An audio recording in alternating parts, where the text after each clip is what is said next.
சொன்னபடி அவனை தீர்த்து கட்டிட்டேன். ஆனா அவன் கோர்ட்ல ஒளிய பார்த்தான். அதனால கோர்ட் வாசல்லையே சுட வேண்டியதாச்சு. அத வேற அந்த சங்கர்லிங்க நீதிபதி பார்த்துட்டாரு. நாளைக்கு கேஸ்ன்னு வந்தா நீங்க தான் காப்பாத்தணும்.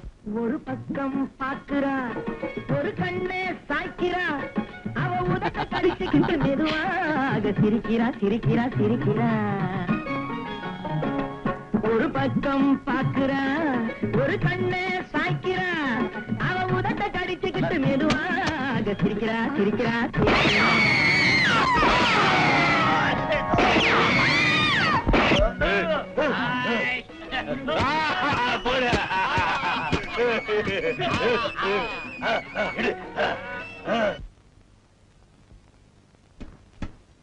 நீங்க சொன்ன மாதிரி வீட்டையே கொள்ளையடிச்சிட்டு வந்துட்டோம். ஆனா வரும்போது இன்ஸ்பெக்டர் சாமிநாதன் பாத்துட்டாரு.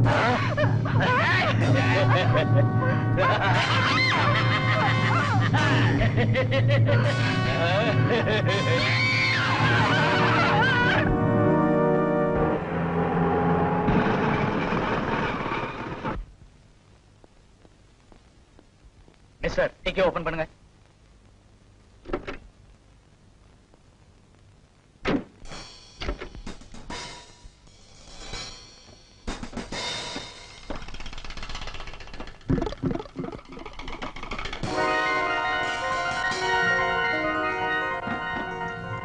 உங்களை அரெஸ்ட் பண்றேன்.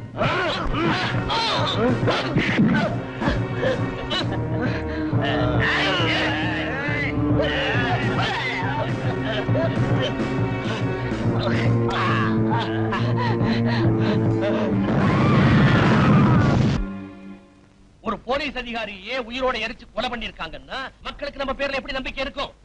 காவலர்கள் நமக்கு பேரு, ஆனா யாருக்கு நம்ம காவலா இருக்கோம் அதுதான் இப்ப கேள்விக்குறி.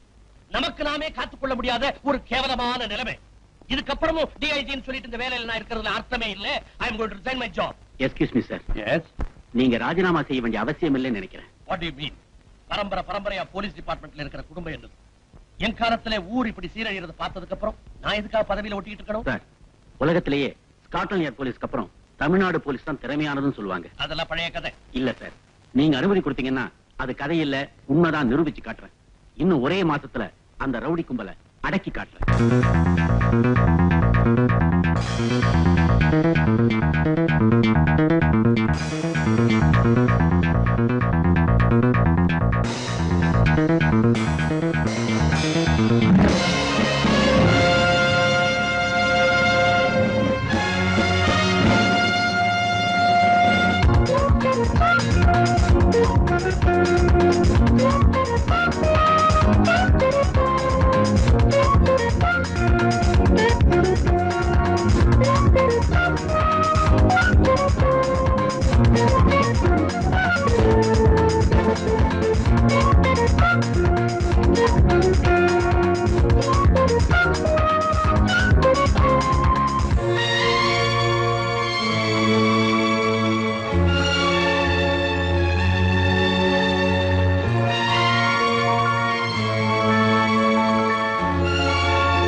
பணத்தோட பொண்ணு வர்றா.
ஹலோ, நான் தான் ஹெட் கான்ஸ்டபிள் சிங்காரழகம் பேசுறேன். சொல்லுங்க. இன்னைக்கு நைட்டு ஐயா வீட்டுக்கு வர்றதுக்கு லேட் ஆகும். அதனால உங்களை எல்லாம் சாப்பிட்டு படுக்க சொன்னாருமா. எவ்வளவு லேட் ஆனாலும் பரவாயில்ல, விடிஞ்சாலும் பரவாயில்ல, நாங்க யாரும் பழக்கத்தை மாத்திக்க தயாரா இல்லன்னு அவர்கிட்ட சொல்லுங்க. ரேவதி, ஏய், அதுக்குள்ள தூக்கமா உனக்கு? உங்க அண்ணன் வரதுக்கு லேட் ஆகுமா? வந்து சாப்பிட்டு படுவா. இது என்ன புது பழக்கம் அண்ணி? அண்ணன் வந்த உடனே எழுப்புங்க, சாப்பிடுறேன். அவர் வீட்டுக்கு வரதே சந்தேகம். இப்பதான் போன்ல சொன்னாங்க. எனக்கு வேலை ஆகணுமா? அப்ப ஒரேடியா காலையில எந்திரிச்சு டிஃபன் சாப்பிட்டுக்கிறேன், நீங்க போய் படுத்துக்குங்க. தம்பி, விஜய் தம்பி, என்னன்னு அண்ணன் லேட்டா வருவாரு, நான் சாப்பிட்டு தூங்கணும், அவ்வளவுதானே? அவ்வளவுதான். அண்ணன் வராம நீங்க சாப்பிடறா இருந்தா நானும் உங்க கூட சாப்பிடுறேன். என்ன சொல்றீங்க? போங்க தம்பி, அவர் இல்லாம சாப்பிட்டு எனக்கு பழக்கம் இல்லையே. அதே மாதிரி அண்ணன் இல்லாம எனக்கு சாப்பிட்டு பழக்கம் இல்லையே. சரி, அவர் வந்த அப்புறமா எல்லாரும் சாப்பிடுவோம். மிஸ்டர் தேவராஜ், காயம் ரொம்ப சீரியஸா பட்டிருக்கிறதுனால நீங்க இங்கேயே பெட்ல ஒரு வாரம் தங்கி நீங்க ரெஸ்ட் எடுத்துக்கணும். ஒரு வாரமா? இம்பாசிபிள். ஒரு மணி நேரம் கூட என்னால இங்க இருக்க முடியாது. ப்ளீஸ், நான் சொல்றதை கேளுங்க. நீங்க சொன்ன மாதிரி வீட்டுல போய் ஒரு வாரம் ரெஸ்ட் எடுத்துக்கிறேன். ஹாஸ்பிடல்ல என்னால முடியாது. Excuse me doctor. அண்ணே, இவ்வளவு நேரமாச்சு, இன்னும் பெரியவரை காணோம். அது என்ன வேலையோ அவருக்கு, ராத்திரியும் பகலும் ஐ, வேலை அண்ணே. வேலை. நீங்க சாப்பிடுங்க. என்னங்க, என்ன இது? எல்லாரும் இங்க சாப்பிட காத்துட்டு இருக்கோம், நீங்க பாட்டுக்கு போன எப்படி? போன இடத்துல நான் டின்னர் சாப்பிட்டாச்சு. அப்படியா? நாங்களும் நாளைக்கே சாப்பிடுறோம். உங்களுக்கு எல்லாம் வேண்டாம்னா எனக்கு வேண்டாம். காலையில இருந்து எல்லாரும் பழையது சாப்பிடுங்க. இருங்க இருங்க இருங்க, எனக்கு சாப்பாடு போடு. ஆமா, ஊர்ல இருக்கிறவனையில ஆட்டி வைப்பீங்க, எங்க அண்ணி கிட்ட மட்டும் உங்களுக்கு எல்லாமே ஆடி போயிருமே. உனக்கும் கல்யாணம் ஆனா தெரியும் நீ எப்படி ஆடுறேன்னு.